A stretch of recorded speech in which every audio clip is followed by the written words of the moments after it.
A quick one. I'm liking you more and The timed more. ones are getting... Whew. Back off, Malix! Don't start acting tough, you pathetic excuse of a demon. You need more protection than her. Shut up!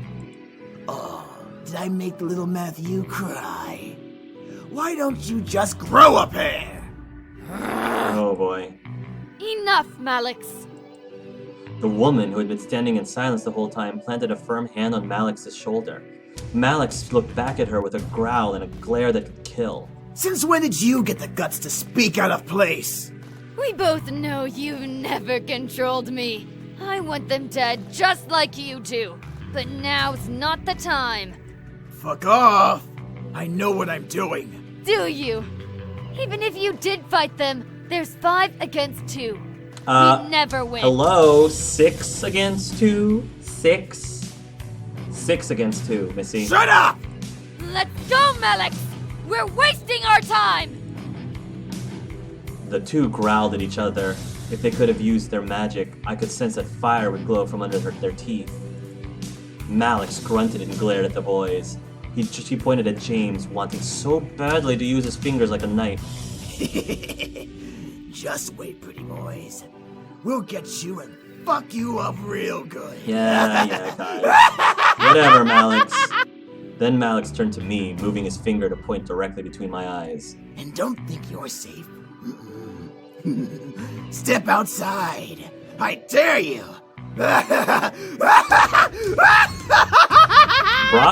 Bravo again to the voice acting in this game. They're blasting off again! Dink! Don't come back. They're gonna come back. With that, Malix and the woman walked out of the mansion. The doors closed behind them, leaving the boys and I alone once again. Okay, you guys, we need to talk. I felt my knees give out from under me, forcing the boys to quickly turn to catch me. Whoa! Are you alright?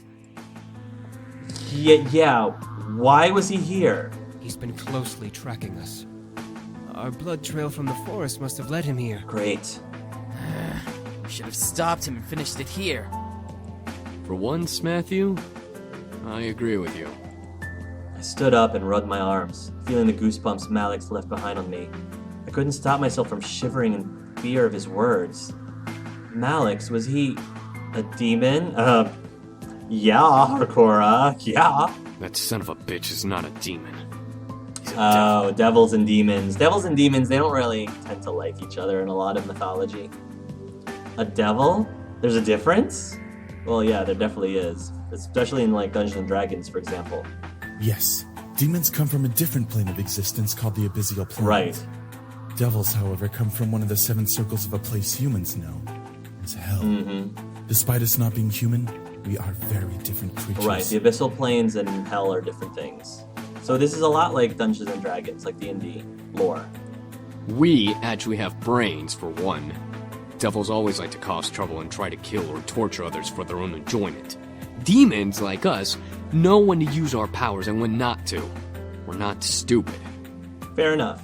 Devils follow orders from higher-ups in their order, and their power only comes from their connection to hell. Demons all have free wills and don't rely on where they came from to use their powers. Gotcha. Thank you for the explanation, little Matthew. This is all so confusing. Demons and devils and magic all existed, and I happen to land in the middle of it. What do we do? You're safe. You've been protected as well. What?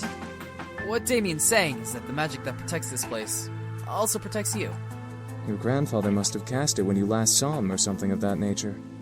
We can sense its aura around your body. Awesome. So how about school on Monday? How about that? I couldn't believe my ears. It was the 3rd day of surprises, and this one took the cake in being the most surprising. I felt my head spin once again. What did I just get myself into? Miss, please don't worry.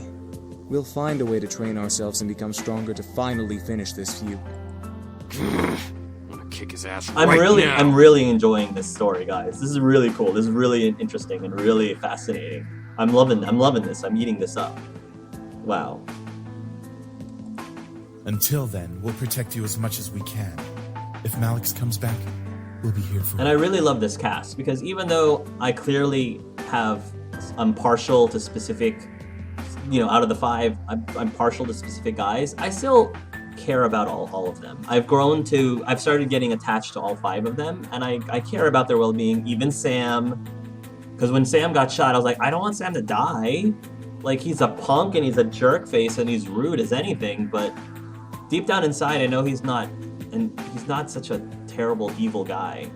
So I'm really loving these 5 brothers right now, and I care about them and their well-being. So yeah, I want to protect them. I want to protect them just as much as they want to protect me, which is really cool. But what about going outside? Won't he? Like we said, you have a protection spell on you. Even if Malix attacks you, he won't be able to use his magic on you. He'd be just like any other human you can fight back against. Oh, because I know Taekwondo, and I can punch him in the face. Didn't you say you knew Taekwondo? Yes, exactly. Well, yeah. I felt somewhat relieved that I was mostly safe from Malix.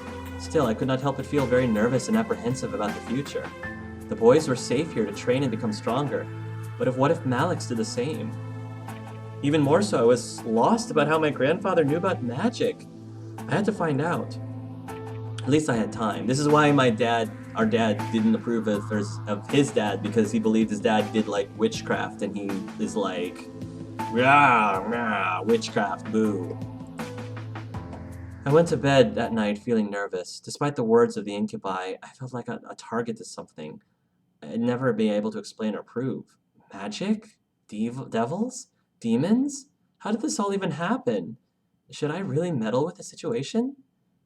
They are only staying until after they defeat Malix. That's right. They said they'd only stay until after they defeated Malix. After that, my life could go back to normal.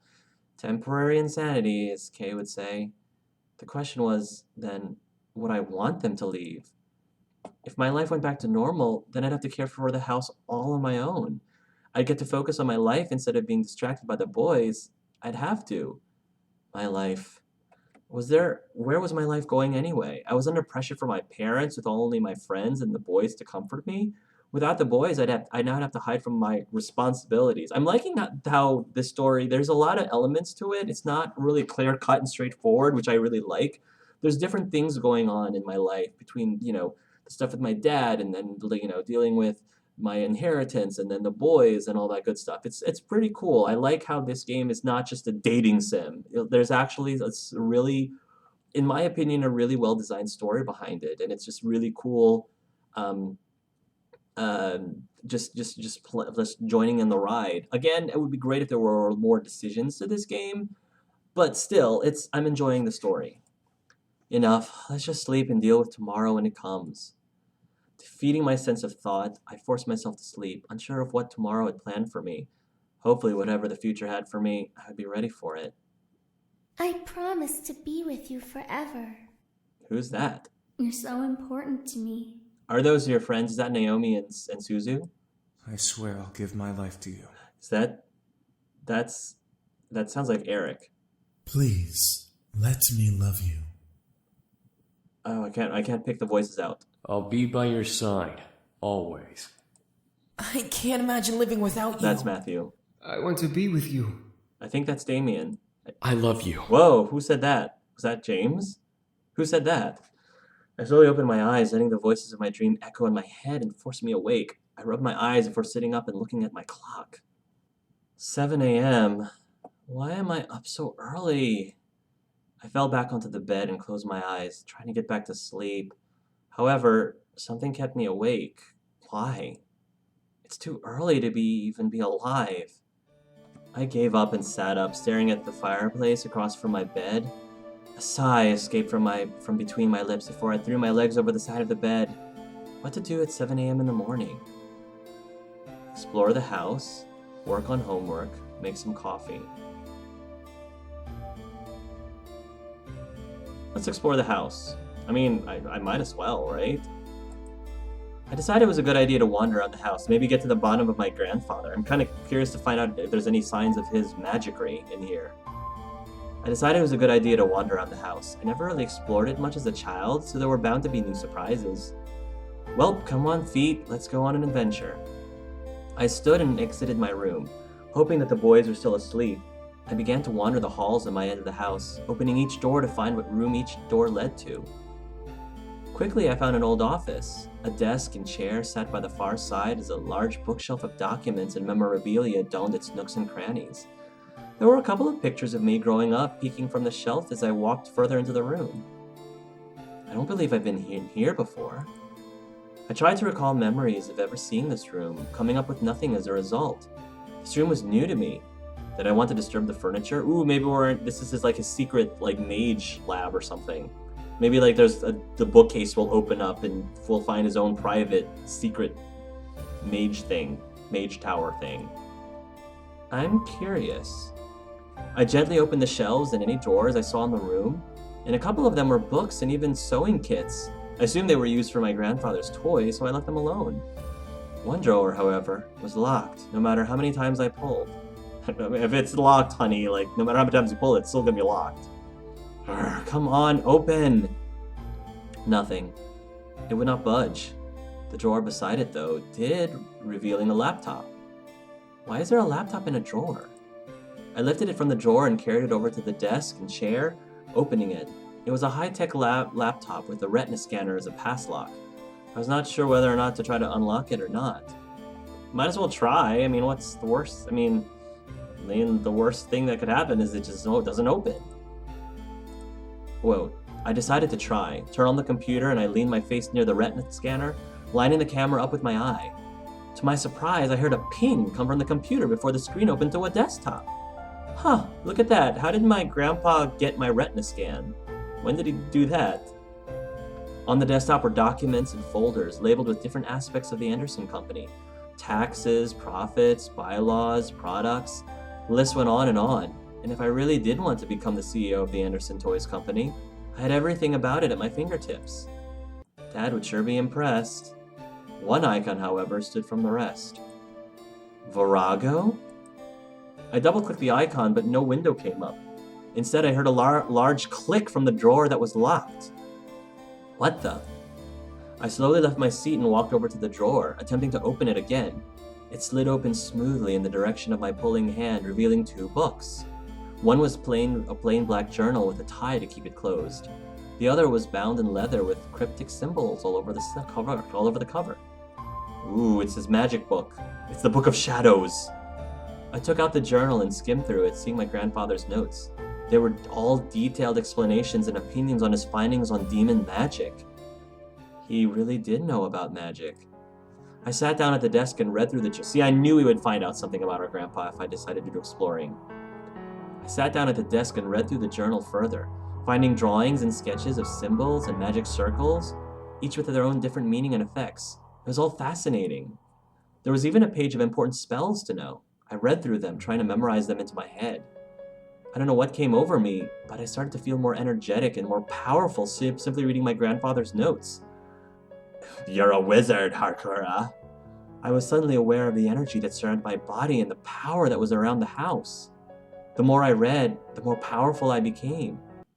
However, my mind suddenly froze and I found myself walking back to the drawer, putting the book back and closing the drawer. The lock reset and I snapped out of it. Huh? What? I shook my head and looked at the drawer, realizing what I had done. I walked over to the desk to reopen the lock, but suddenly felt the need to stop. Somebody's controlling me? Is this indoctrination? Is this like an impulsion? What? Something held me back and didn't want me to pry anymore that I already had. I was curious beyond relief, but I obeyed my thoughts for now. Eventually I would come back and look into it. I returned to bed, feeling the weight of the morning drag me under my covers to try sleeping again. I had energy, but I wanted more sleep. It was Sunday and nothing was happening today. Come on, eyes, back to sleep. I shut my eyes and tried to slow my breathing. I looked at my phone to check the time once again. It was noon, yet it felt like I had slept for much longer. Why is time going so slowly? I sighed, got changed into normal clothes, and went to the main hall and sat on the stairs. Sundays were very boring. However, the muffled sounds of battle caught my attention. Huh? I bet the boys are training. I quickly went out to the backyard in response to the noise I had heard. In the yard were all 5 of the boys practicing fighting. Sam was in the middle with the 4 surrounding him, throwing punches and kicks at him. Sam, being the strongest of the bunch, blocked and dodged each almost masterfully. Don't disturb them, just watch. I just watched. The boys were very much in their own world, focusing on the training they were all in. It was better to not disturb them, especially if they're trying to protect us in the house. I checked the time and decided to head inside to the kitchen. I was getting hungry, and I'm sure the boys would need to eat soon, so lunch was a must. It'll give me a chance to feed them this time. Might as well make lunch today. It's been a while since I cooked. Lunch wasn't particularly hard. I decided to make simple chicken and rice, pizza, cold cut sandwiches. Let's make them pizza. Pizza. Pizza is always good, no matter what time of day it is. Do we have any? Luckily, we had some pizza in the freezer to heat up. Oh, heat up pizza. That's fine. Pizza more is baked with love pizza. Pizza more is baked with love pizza. Had all the makings of pizza types, including pepperoni, sausage, mushrooms, and extra cheese. Just top it, bake it, and serve. I'd have to get more later. I placed the food in the dining room. However, none of the boys were there by the time I brought the final dish out. I carried that dish to the main lobby, catching the boys separating the different rooms of the house. Part of me wanted to go to one in particular. The other part of me wanted to just leave them be and take the food in my hand to my room and eat. Maybe I could go out today while the boys focus on training. Go to your room and eat. Find one of the incubi. I quickly rushed back and grabbed the second food dish before hunting down one of the boys. I looked down each hall trying to find one of the incubi wandering so that I wouldn't have to go through each individual room finding them. I pursed my lips in irritation. Where the heck are they? I sighed, knowing that I would have to search for them in each room. I quickly turned and headed up the stairs. I began to walk down a hall and opened a random door, peeking inside. Luckily enough, I found Damien in the study, just the one I was looking for. Damien was in Grandfather's study, which I had explored not long ago. Despite only being there for a short while, Damien looked like he knew this room like the back of his hand. Damien was gazing at the pictures and books on the shelf, almost looking lost and dazed. It was almost adorable, but I could sense a small hint of sadness in his eyes. His deeply beautiful purple eyes. Damien? Huh? Oh, hello. Damien turned to me and gave me a gentle smile, as if he was doing nothing as I came in. I entered the room and closed the door behind me. I was just looking at the books. They're very interesting topics. Yeah. Huh? I looked over at the shelf and skimmed over the spines of each book. They were all books about business and psychology, all ranging in thickness. Some crossed over and brought the two topics together, while others were strictly one or the other. Oh, cool. So Damien is into business as well, just like us. Did my grandfather read and study all of these? They seemed used, but they were covered by a small layer of dust. Do humans really study this much? Occasionally. Depends on why we're studying. What do you mean? Well, if we are interested in a topic like business, we learn what we can because we want to know more. Are there things you can't study? Nope, there are books and stuff about anything and everything. Well, Even the demon world? even the demon world. Maybe, but usually those books are considered fiction or religious theory.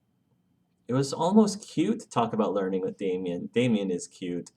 I guess learning was different in the demon world, but telling him about learning was almost like telling a child the meaning of life. I felt myself becoming a little wiser as we continued talking. Humans can learn anything? At any time? Mm-hmm. We have libraries and bookstores full of books we can read, and Wikipedia. The internets. Humans have the freedom to learn anything. Can demons not? I looked at Damien in confusion. He seemed to look jealous. Can demons really not learn? What about demons? Can't they learn what they want? Damien shook his head before looking down at his feet. He's so cute. I just want to give him a big hug and kiss him on the forehead. I just want to kiss him on the forehead right now. Demons don't have schools to learn from like humans do. Everything we learn comes from experience or verbal mentoring. Books are only permitted to be read by higher nobles. Oh, well, we're going to fix that with you, Damien. We're going to fix that. I can show you the world. Shining, shimmering, splendid. No. Anyway, can't break out the song. I keep doing that. I stared wide-eyed. There were no schools in the abyssal plains? That seemed so unreal, yet in a way, I wasn't that surprised. The only ones who have ever touched a book are James and Eric. Makes sense. Since they're the oldest. Sam and Matthew chose not to read. Okay, okay. So James, that's weird. James, I thought that Matthew said he was not even a year younger than than Eric. I'm confused at the guys' ages now. Sam and Matthew chose not to read. How about you, Damien? What about you? Damien stood silent for a bit before sitting on the ground, leaning against the large desk in the room. I decided to follow along and sat beside him. You brought food? Yeah. Yeah, oh yeah, I brought food. Here. Thank you. You're welcome, Damien. Damien took this dish of food and began to politely eat it. I followed suit. It was painfully obvious that he was dodging my question. Did I want to know? I was very curious. Ask again. I was curious, so I had to ask. However, Damien looked to me, stopping me from opening my mouth. Because I'm technically not a noble at all. I tilted my head and raised an eyebrow in confusion. That's what I was doing before I clicked. Not a noble? But aren't you all brothers? If the others are nobles, that would make you one? Damien looked to his dish with a sigh. I suddenly felt regret for asking and pushing the topic. Before I could apologize, Damien spoke. We are all half-brothers. We only share the same father. Oh. Our mothers are all different. James, Eric, Sam, and Matthew all had noble mothers who are now queens.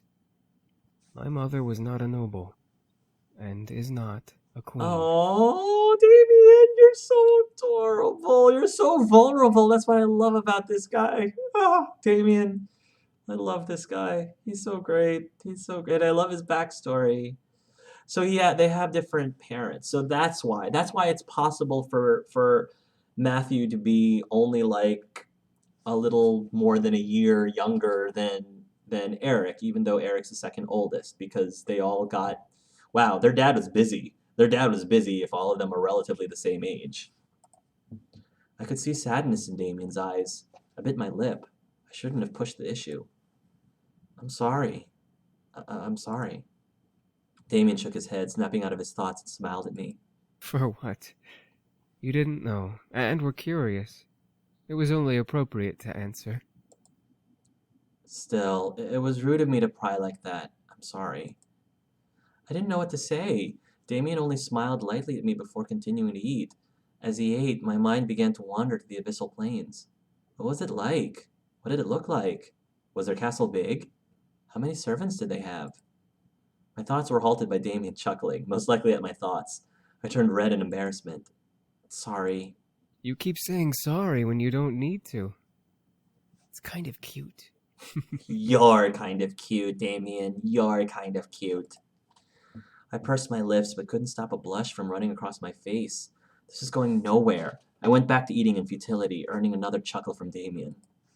However, as a groan of pain escaped Damien's lips, I stopped and looked at him in surprise. Damien, are you okay? Yeah. It's nothing. Don't worry about it. I heard him gulp down and hide another groan, making me even more concerned than before. Damien? It's just a headache. Aww. I get it when I run out of energy. I'll be fine. Damien, I don't want to see you like this. He was out of energy? I guess he didn't take enough when we first met, so it was just enough to heal his wounds. None of us took more than we needed to heal. Oh, Damien. From the sound of his voice, he was fighting back major pain. I felt incredibly bad. Damien smiled very lightly at me. I'll be fine. No, you're not going to be fine. I need to give you a hug at least. Like I said, a kiss on the forehead at least. Give him your energy. If he needed energy, I was willing to give it. Damien. Damien instantly turned away from me before I could finish my sentence. He knew what I was thinking. No. I'll be fine.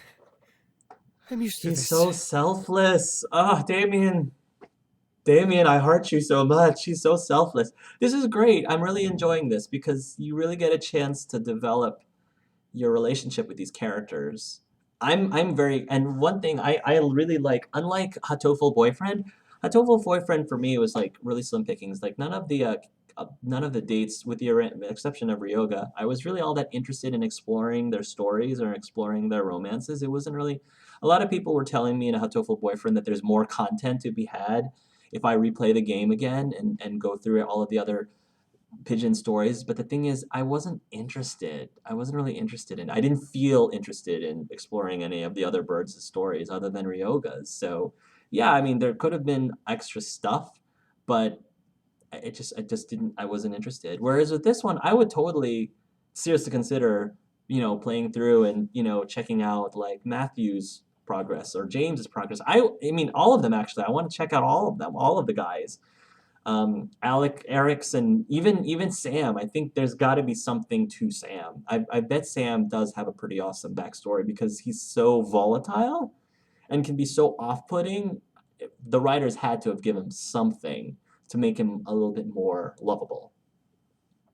But Damien is like definitely my type. It's Matthew being second my type, but Damien is definitely my type out of the five guys. Used to it. Used to pain? There was no way that was okay. I glared at Damien's back before grabbing his shoulder and forcing him around. Damien stared at me wide-eyed in surprise. Damien, let me help you, please. I don't want to see you in pain like this. Oh, Damien, you're so sweet. I continued to stare at him, wondering if he'd make the first move. I wanted to help him, truly. I knew that my energy would help him not feel pain. Damien must have heard my thoughts as his gaze changed from nervous to piercing. All of a sudden, I felt that familiar feeling of warmth run through my body once again.